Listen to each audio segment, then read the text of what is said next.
Hello, and welcome back to the Stories of Northern Life podcast, brought to you by the Sault Ste. Marie Museum.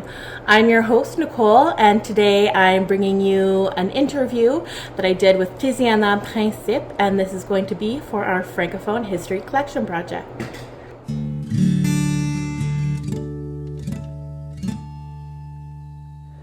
So, as I was saying, I had an interview with Tiziana Principe. She is the director of CEFA, or the Centre d'éducation et de formation pour adultes, or the French Adult Learning Center. And we actually did two interviews, one in English and one in French. So today I will be sharing with you the English episode, and then tomorrow I will be releasing the French episode. So it will be a special release. So without further ado, let's get into the episode.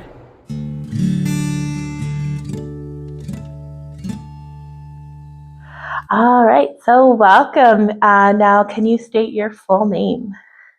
So, hi, my name is Tiziana Principe. And where and when were you born? So, I was born in 1989, and I'm originally from Montreal. And so where was your family from, and how long have they been there? Okay, so my parents are actually immigrants from Italy. They moved to Montreal with their respective families when they were children. Okay. And so you grew up in Montreal, and now did you grow up in a French household? So I had a very interesting growing up story. So both my parents were actually we're both Italian, from the same regions of Italy. So they were both Calabrese, and they immigrated with their families. But my dad grew up in a very French town outside of Montreal. So he actually only spoke French.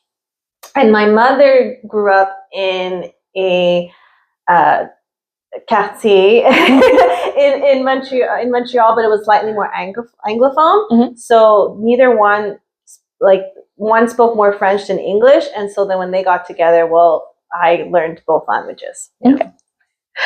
And so when did you move to the Sault, and did you come here with anyone? So I originally moved to the Sault with my former partner in 2018. He was offered a job here to come and work, and that's how we had never heard of the Sault, and we had decided to come and explore, and we came here and we liked it very much. Okay. When you moved to the Sault, did you have like a French neighborhood, or did you when you were moving, like if you moved neighborhoods, did you ever find sort of a French neighborhood or community? Well, when I moved to Sault Ste. Marie, I lived on Dennis Street and Queen Street. I believe at the time in 2018, there isn't really a French hub in Sault Ste. Marie. There is a historical hub that I know of near Cathcart that is actually sort of close to where I used to live on Dennis Street, but no, and there's a former French église there, sorry. Thank you, church. And so, but it doesn't exist then, and it doesn't exist now, the French culture. But I've moved around in the Sault, so I've lived on Old Garden River Road, and I now live in Upton Road, and they are not French communities, but I do have wonderful neighbors. Okay. And so, did you find that the Francophone community was sort of easy to find in the Sault, and also did you find them to be an accepting community? So for me, it was actually exceptionally easy to find the French community. I must have Googled Sault Ste. Marie French, and I saw that there was a job offer available to be a coordinator at the Francophone Center, and so I applied. The first friends I made in the Sault were French. I have worked 3 jobs in the Sault, all related to the Francophone community. So for me, my experience has been extremely welcoming, extremely positive. All my friends are French in the Sioux, not all, but a lot of them. And I've had a wonderful experience. How did you find that the sort of Anglophone community was accepting of your French? Did you find there was maybe any prejudices, like if you were speaking French or maybe representing the French community? So for me, again, I've had really positive reviews or reactions with the Anglophone community. I have had jobs where I've represented the Francophone community, and I've had nothing but positive interactions within the community. I do believe that Sault Ste. Marie is experiencing a moment where they're much more welcoming towards Francophones, and I've had positive experiences with the mayor and their politicians, and and partners, and it's been nothing but positive for me. Okay. So what were your jobs that you've had here in the Sioux and the French community? So my first job, and I'm very grateful to have had it, was I was given the opportunity to be a coordinator at the Francophone Center.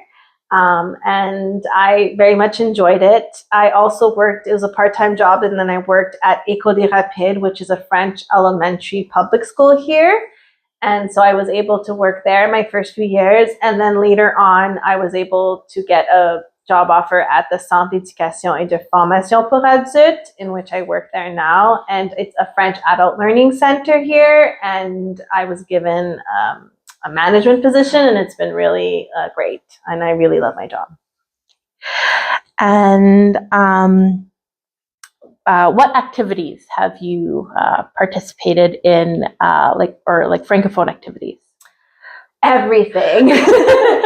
So I've chosen to make Sault Ste. Marie my home. I discovered this wonderful place and love it. But a big part of me being able to live the life that I want is that I'm very a part of the Francophone community, and I don't lose my Francophone heritage and my culture. So I do try to participate in as many events as I can. It's also part of my job as well, but I want to participate. So that Saint Jean in June is a big activity. It's one of the first ones I think I did here, and it's one that I try to participate in every year. But the Francophone Center organizes so many events, from the 5 à 7 for the public speaking contest to cinema days to all kinds of activities. I try to participate as much as I can. When I can, when they're looking for bilingual people to fill a certain position, I definitely try to present my community in that way. Okay. Mm-hmm. And so you're mentioning this Saint Jean. I know that's also a very big Quebec holiday. So how did you find the events differed from Sault Ste. Marie compared to Quebec? So that's a very interesting question, because there is a big difference between the two. I'd say for me, when I grew up in Quebec celebrating La Saint Jean, it does have another meaning of it's called the Quebec National Holiday, which can be very much celebrating Quebec nationalism. And growing up in Montreal, I didn't necessarily share those views. I'm a proud Quebecer, but I'm also a proud Canadian. So I didn't have that same connection to La Saint Jean in Quebec. But coming to celebrate La Saint Jean in Ontario is very different, because it's really celebrating the Francophone culture and doesn't have that political connotation. So I find I'm able to celebrate more freely, more proudly, because it's just about celebrating our Francophone culture and heritage. Mm-hmm. And how did you feel it was to be able to organize an event, and that sort of to be your first sort of experience, because you were coming here in 2018 and working for the Francophone Center, so that means that you would have had to sort of help coordinate that event. So I have a lot of respect for people that organize events. If you've ever organized an event, it's not as easy as it looks. It's a lot of planning and a lot of organization, a lot of things you have to think about. And I am proud of what I learned organizing those events and being able to celebrate my heritage at the same time. So yes, it was definitely an experience that I liked, but also have a lot of respect for people who do that full time. And yeah, just to add, the Francophone event is probably not as big. The Saint Jean is not as big as obviously other cities, but at the same time, I like the intimate part of it because everyone I know in the community does show up for La Saint Jean, so you're able to see lots of family and friends in that sense. You know. Good.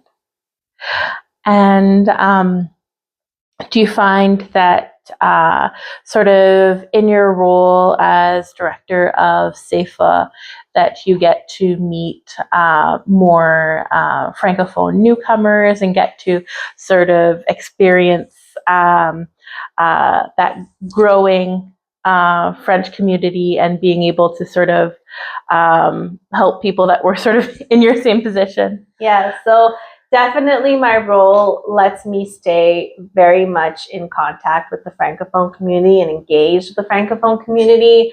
So I do meet and work with a lot of new immigrants that come. We do have Francophone new immigrants that come that reach out to us and come and study at our French Adult Learning Center. I'm also one of the lucky few that gets to really work 100% in French. That's very rare at Sault Ste. Marie. I often make the joke, people don't realize, I actually speak more French in Sault Ste. Marie with my job than I did when I lived in Montreal, which is more bilingual, especially if you work in like business, you speak both languages. But I actually, in my community job, only speak French 99% of the time.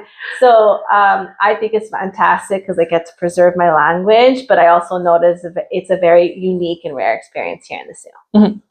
And how did you find that our French sort of, did you find our French was a little bit different here? Did you come across sort of like the Francophone accent or anything like that?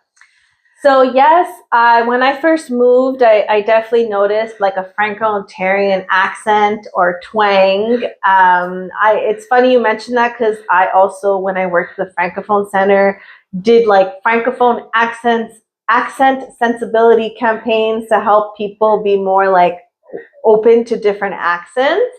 So I did notice it at the beginning. Now I don't. Because in fact, apparently I've developed the Franco-Ontarian accent. So when I go home, to visit my family in Quebec, they tell me that I have a Franco-Ontarian accent. So I'm not someone who cares about accents in that way. I'm proud to have a Franco-Ontarian accent. I think accents just reflect where we come from. And yes, the Franco-Ontarian accent, I would say, is different in the sense that there's many different accents. There can be one that's more, I guess, traditionally Franco-Canadian. There's one that could be kind of Franco-Ontarian, like Anglo-sounding. Like when I go to Quebec, people think I sound Anglophone. So that's another Franco-Ontarian accent.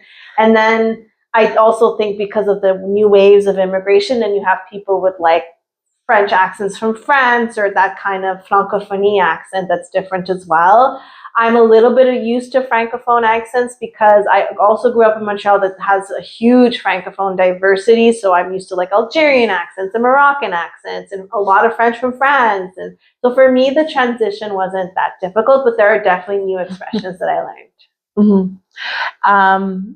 Also, how did you find, so when you're coming to the Sault, you got to experience like the French community and live your French culture, but also did you get to experience sort of your Italian heritage too? Because we have a lot of Italian heritage here in the Sault. So that's a funny story. So yes, I did mention that I come from Italian heritage, and I also discovered there's a huge Italian community in the Sault. Funny enough, in the early years, I I'm only now starting to integrate into the Italian community.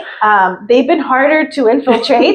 I just met the Francophone community and had some wonderful connections and opportunities. So I've been more involved within the Francophone community. But yes, I would say now, years later, I'm only starting to make like Italian friends and do like Italian things like cook and stuff. So it's also great. I think it just adds more spice to our culture here in Sault Ste. Marie. But yes, I've had a little bit of experience of both. And sort of what's your favorite thing about working with the Francophone community?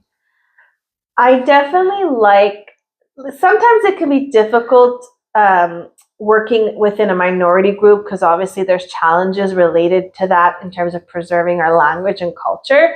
But I also like how intimate it is. It's like a small family within a larger community. And the Francophone community has been nothing but welcoming to me. And I feel like I don't have actual family members that live in Sault Ste. Marie, so they're my family. So for me, that's probably the thing I love the most about living in this community. Okay.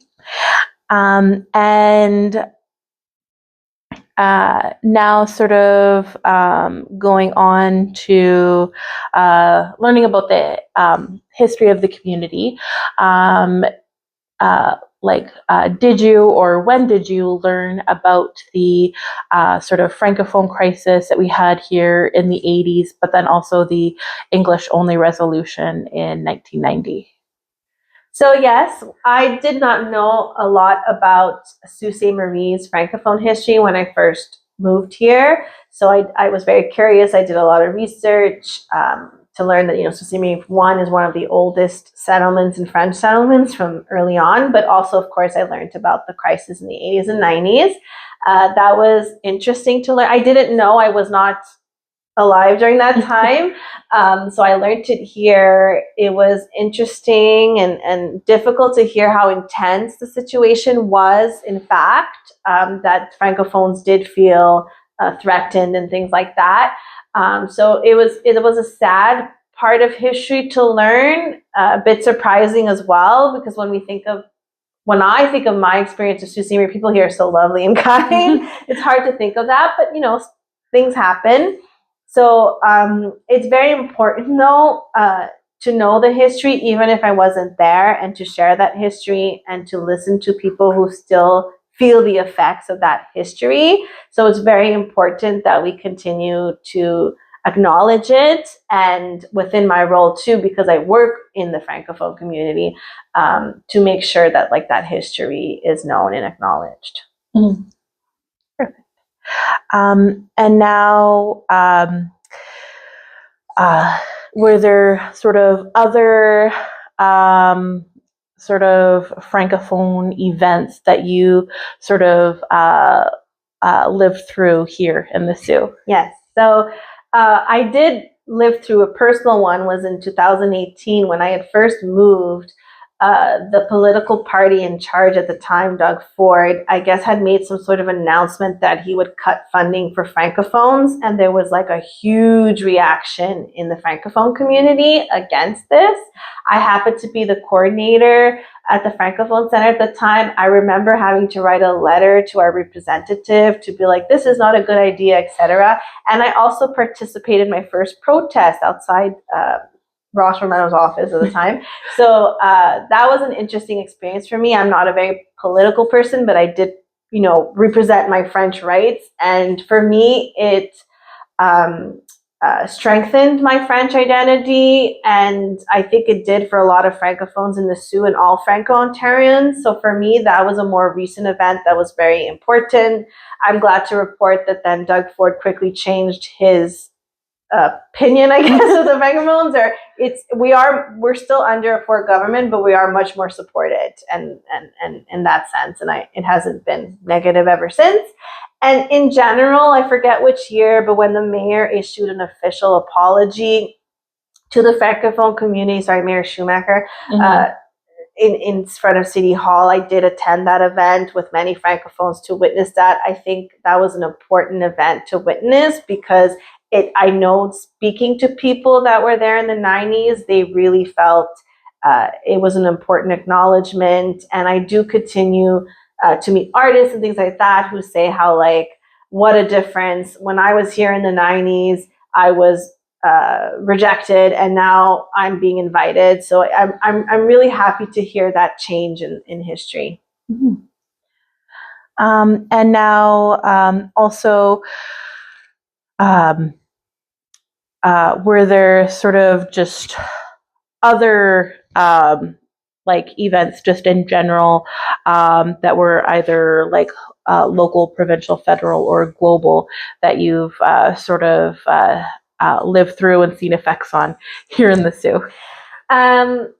Here in the Soo, I can't think. I mean, COVID happened, and I did mention that had effect on all of us, although I don't know, if I'm being honest, how it affected the Francophone community, but that would be something I lived through, as COVID in Sault Ste. Marie. And I wasn't working at SAFA at the time, but our classes were online, so that did have an impact on the classes.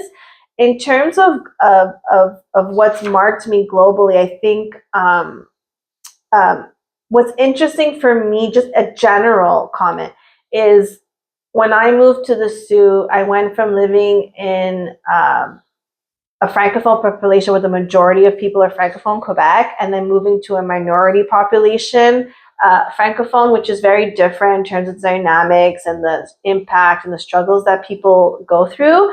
But one thing that resonated more with, I guess, my upbringing is that I do have a colorful heritage. So my parents are immigrants. So I experienced their growing up being a minority within Montreal. And so when I came here and saw like the Francophone minority having struggles, I can like empathize and understand a little bit what it means to be a minority. And that's why I really like to champion minority causes here in the Soo. And I really love representing our Francophone community here.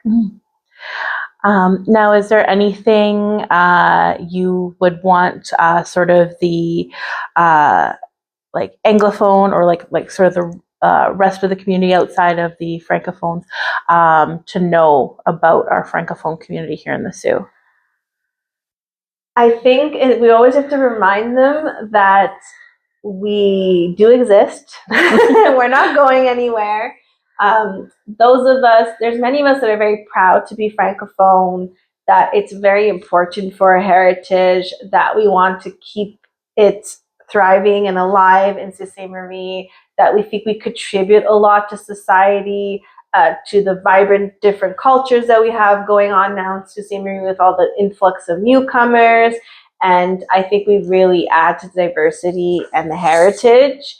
So I would say that would be what I feel like the rest of the community should understand. And if I could speak to, there are some Francophones in the community that, because of what happened in the 90s, to this day are still afraid to show their Francophone identity. It is something that we hear all the time in our community. They don't always show, like they try to assimilate, and if I could speak to them and do not be afraid to be Francophone, we should be proud of who we are. The best thing that I can do as a citizen in Sault Ste. Marie, a resident, is to just show my Francophone pride, and hoping that it will transmit or reflect on people who are maybe a little bit more afraid to show their culture. And is there anything that you would want newcomers to know, whether they be Anglophones or Francophones? So we're open to everyone. A new word I actually learned when I moved to the Soo was the word Francophile. That was not in my vocabulary before moving to the Soo. And a Francophile is just someone that does not necessarily have a Francophone heritage, but is open to the language and the culture and embraces it. So we're very lucky to have a big Francophile community in the Soo. There are a lot of people, for example, at SAFA, we help Francophones in their studies, but we also have a big learner community that just wants to learn French as a second language because it's interests them, or they want to travel, or they find it interesting. So definitely we are a welcoming community. Anglophones, Francophiles, you're welcome. Like we just love we just want to be a part of this community just like everyone else. So that would be my message to them. Perfect. Thank you. So I hope you enjoyed that interview. I hope you got to learn a little bit more about the Sioux and sort of newcomers and everything that we have here in the Sioux with our Francophone community. If you would like to have an interview with us, have your story told as a member of the Francophone community, please reach out to me. My email is nicole@siouxmuseum.ca. It's also linked in the show notes or description box. And the interview can be shared here on our podcast, or it can be kept safely away in our archives. We don't have to do video, it can be audio only, and you can also remain completely anonymous. Every story matters so that we can really build a picture of our Francophone community. Whether you were born and raised here and can tell us what it was like growing up in the Sioux, or you came here as a newcomer and can just tell us your experiences, what it was like coming to the Sioux and sort of your first impressions and your experiences finding the Francophone community, getting involved with the Francophone community, and everything like that. And if you know any Francophones, please also share the information about our Francophone History Collection Project with them. You can find more information on our website. I will be linking that in the show notes and description box as well. So, as always, thanks for listening. Bye. If you enjoyed this episode, you might like our blog too.